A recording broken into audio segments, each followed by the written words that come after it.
Alright, welcome back to another video.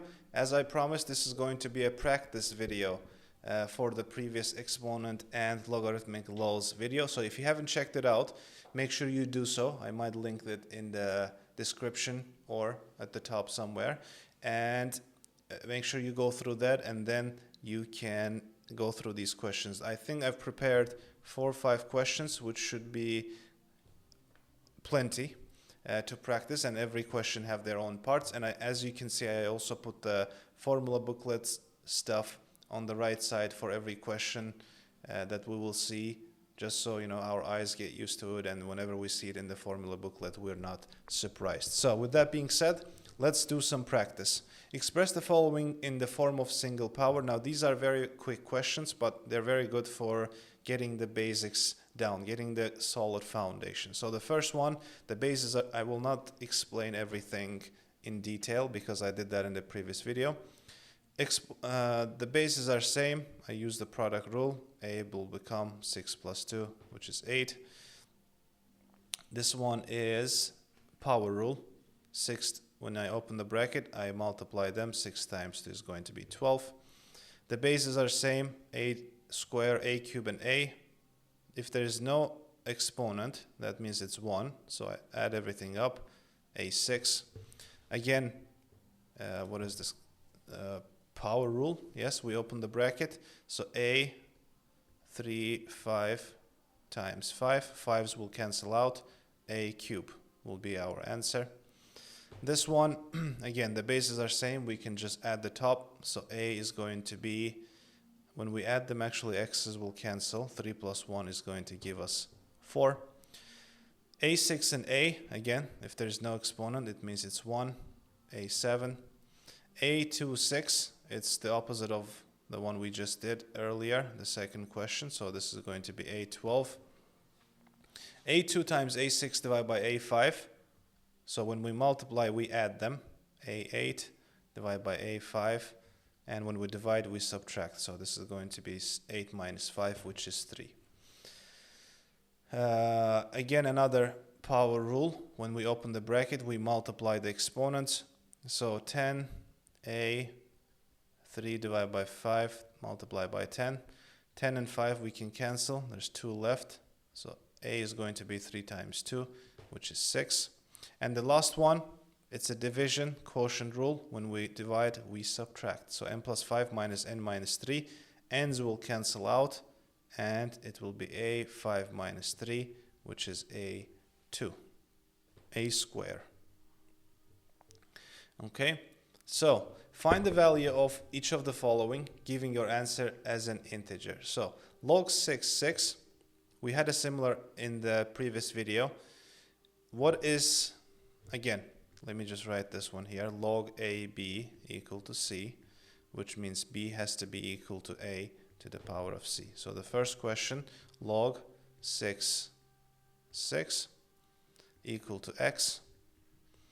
And we know, again, from this, 6 is going to be equal to 6 to the power of X, and X is going to be 1. So 6 to the power of 1 is equal to 6, which makes sense. Second one, it seems like the first law here, right? The bases are same, and we're adding. So when we add, what do? We keep the base, log 6, and we multiply 9 and 4. So we get log 6, 36. Can we leave it like that? Probably not, because log 6 and 36 can be simplified to 2. Why? Again, because 6 to the power of 2, meaning 6 squared, is 36. And the last one, log 6, 72 minus log 6, 2. This is quotient rule, aka the second one right here. So when we subtract, we divide.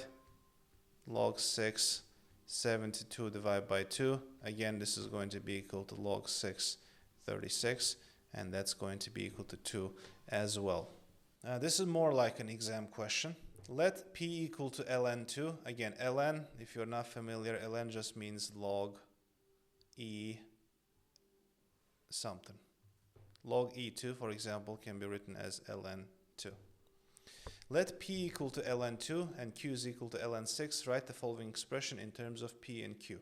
Now, using these laws that we have on the right side at the top, laws of logarithms, so far, actually in the previous question, we went from the left to right. So we add and then end up with the multiplication. In this example, we'll do reverse. So we have the final result. We have to break it down to the previous, reverse engineer it, if you will. So I have my ln2 and ln6.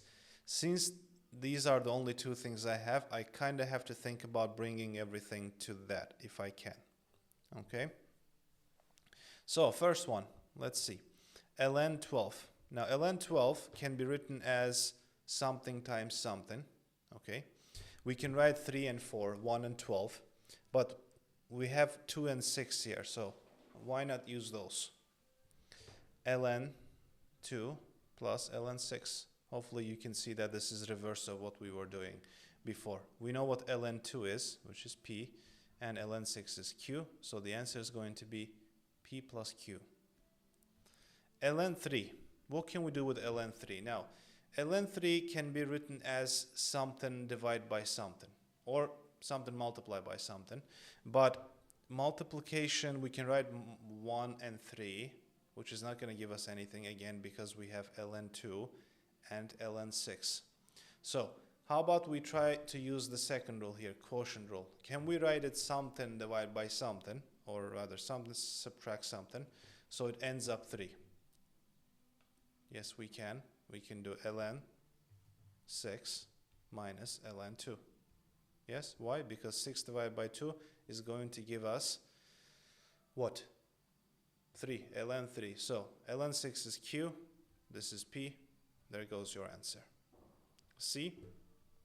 These might be a bit tricky, so make sure you spend some time thinking about it, but it's mostly practice. You just have to be able to recognize what your number can be written as, or division of two numbers or multiplication of two numbers.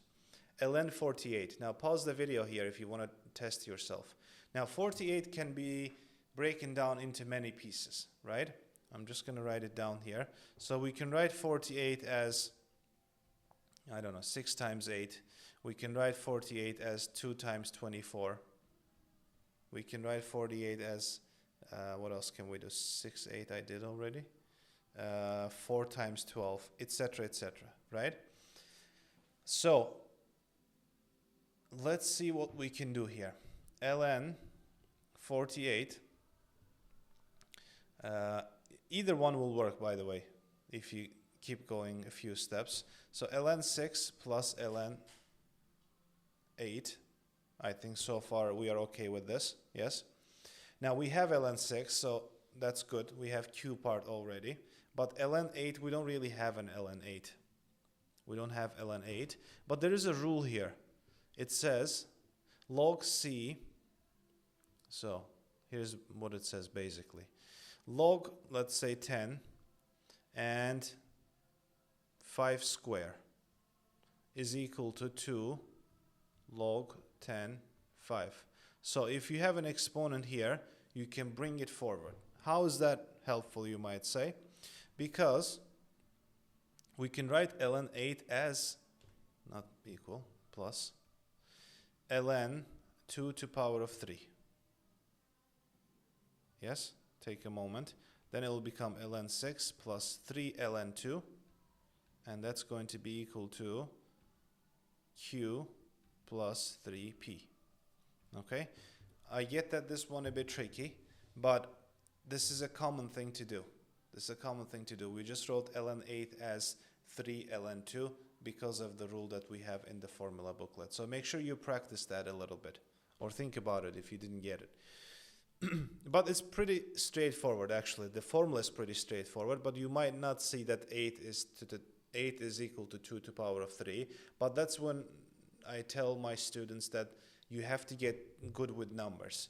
Like a calculator can help you to do calculations, but you should be able to recognize at least like basic stuff. 8 is 2 to power of 3. I don't know, 48 can be written as 6 times 8. Now, I assume that you know that, but I know a lot of people don't. And if you don't, then you get confused with a very simple question. Okay? So make sure you don't rely on your calculator too much. Okay, express the following in terms of A, B, and C. Let's see if we can try that. What do we have? We have log 5x is equal to A, log 5y equal to B, and log 5z is equal to C.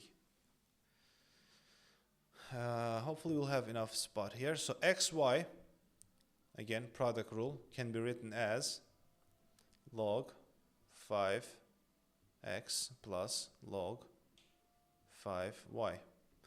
We have log 5x, which is A, and we have log 5y, which is B. So A plus B is going to be our answer.